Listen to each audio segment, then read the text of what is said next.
Good morning, everybody. I hope you all are staying warm and staying off the ice this morning. First of all, I just wanted to say to you all what a wonderful evening it was last night to be with you.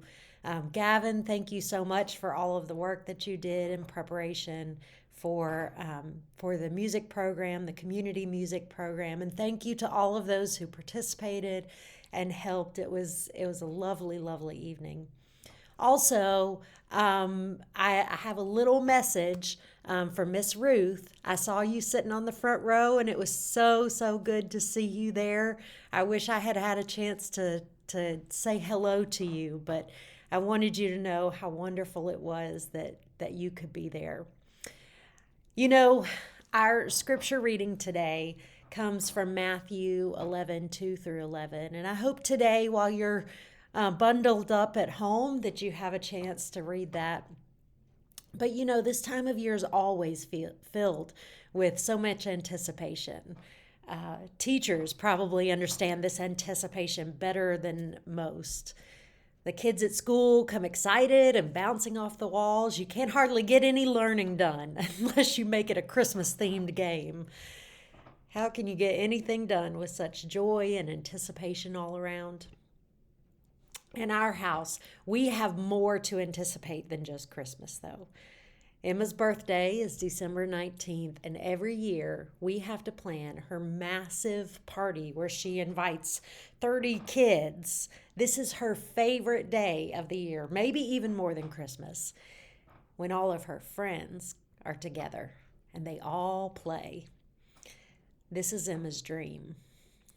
Well, yesterday was her birthday party, but in anticipation of the party, we had to decorate, purchase a cake, make the invitations, plan the food and games.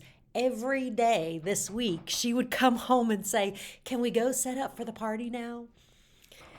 And Jamie and I would say, "Not yet. We can't go till Friday." It was a little like listening to a child in the back seat of the car saying, "Are we there yet? Are we there yet?"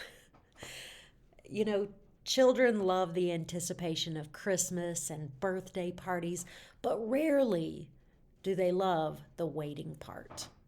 The part that fosters awareness and patience, the part that calls our presence in the space between the now and the not yet. Children struggle with the waiting. Teachers know all too well how they struggle, but honestly, we all struggle to be fully present at times in the space between now and not yet, and especially in times of suffering. The Israelites had suffered hundreds of years under the oppressive rule of one king to another. First, Alexander the Great to the Ptolemies and Seleucids, then the Antiochs to Herod the Great, and then Herod Antipas. It just went on and on. And at the same time, there were many coming forward claiming to be the Messiah, to save the people and to claim power. The people for over 500 years had dreamed of being an independent nation. And yet, over and over, they were marginalized in their own homeland and looked on as suspicious. And those who claimed they were the Messiah were dealt with swiftly by Rome as a threat to their rule. All the prophecies foretold of this Messiah. Isaiah foretold of this Messiah. The blind receiving sight, the lame walking, the lepers cleansed, the deaf hearing, the dead raised, and the poor having good news. Israel would know its Messiah when the world was righted again and all oppression ceased. It's hard to imagine waiting 500 years for God to act. 500 years of waiting with anticipation for wholeness to be restored and for righteousness to reign over their nation and their people. The Gospels depict John the Baptist as the first of Jesus' acquaintances to recognize him as Israel's long awaited Messiah. Some thought John the Baptist might be the Messiah.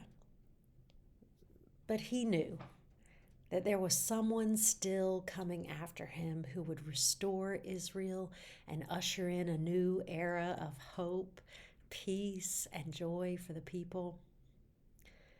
John had seen in Jesus the one who was bringing God's judgment to gather the wheat and scatter the chaff. But now it's John, feeling like he's the one treated like the chaff, thrown into prison while Herod's power grows and flourishes. It's enough to make anyone wonder, is Jesus really the one we've been waiting for? Are we there yet? Waiting is a hard thing to do. We look for hope, peace, and joy in the grand gestures and the revolutionary moments when the world is set right and the oppressed are lifted up and the suffering is eradicated. This is our moment of great joy. But waiting is a hard thing to do. And what makes John's waiting even harder is not that he's waiting for something in the future, but he's waiting in the space between the already and not yet. The Messiah is already here, but justice has not yet been restored. The Messiah is already here, but I'm still suffering in prison. Jesus' response, though, enlarges the scope of John's question, and it gives a glimpse of a new age in which the wounds of Israel will be healed. And then he turns to the crowd and enlarges the scope of the question even further, to identify John as the type of discipleship that's born in the waiting. Jesus is asking a bigger question. He's asking us, who do we become when we learn to wait?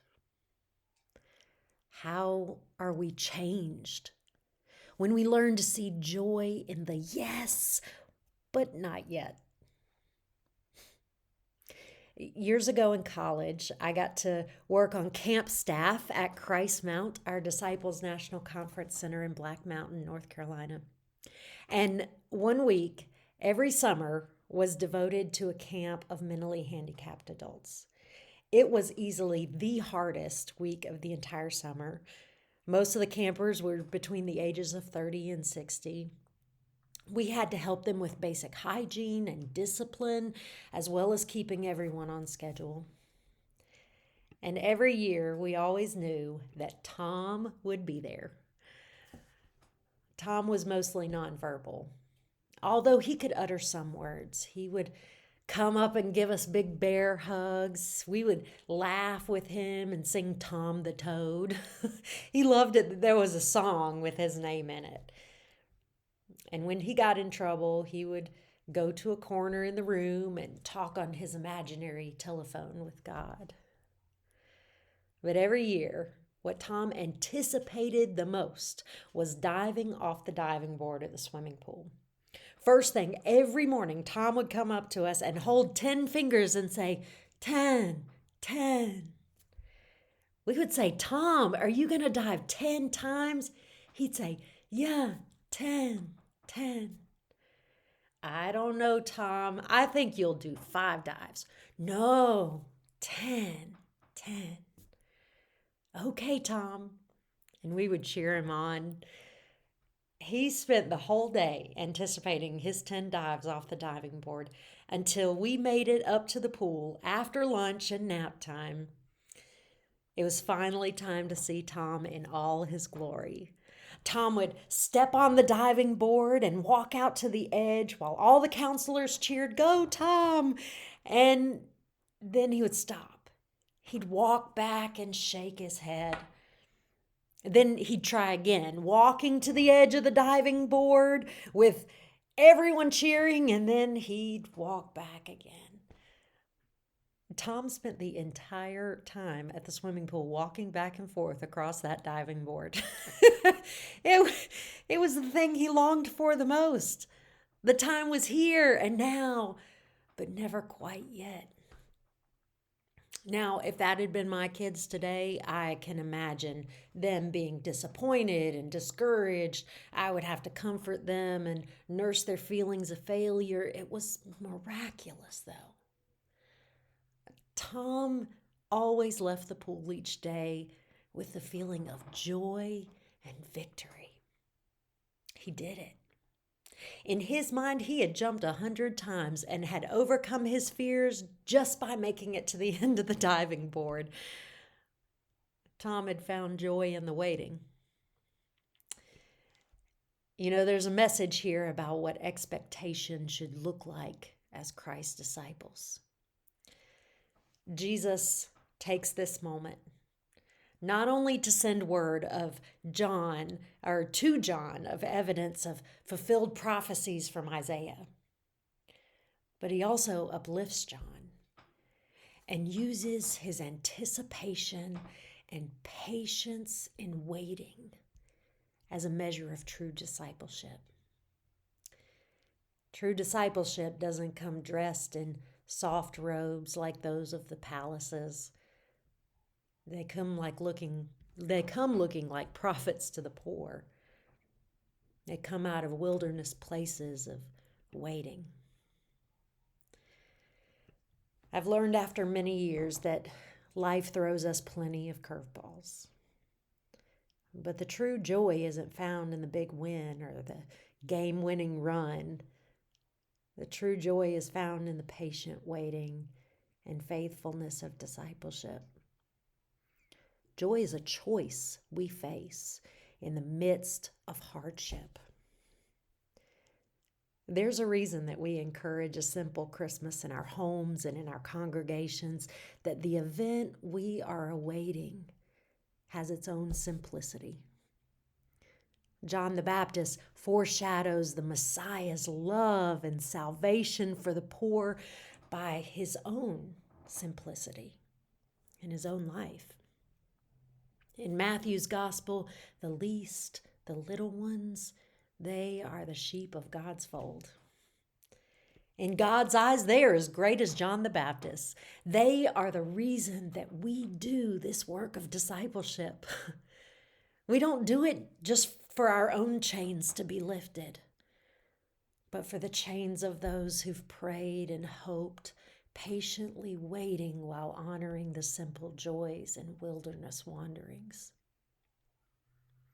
We love the joy of fulfilled promises in all their glory. We love a good win or accomplishing that great dive. But Jesus offers us a promise that in wilderness waiting, there is still joy.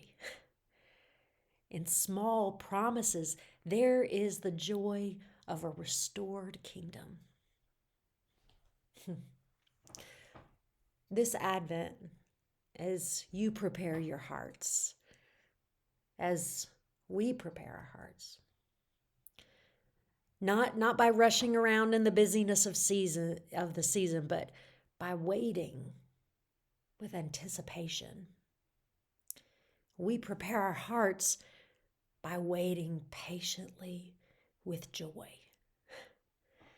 This is the path of discipleship, and the path that leads to fulfilled promises and salvation's joy. Tom never lost his joy. That summer, he never did dive off the diving board, but the joy was never in the big win or the glorious finale. The joy was in the anticipation each morning when he would run to the counselors again and again, saying, 10, 10.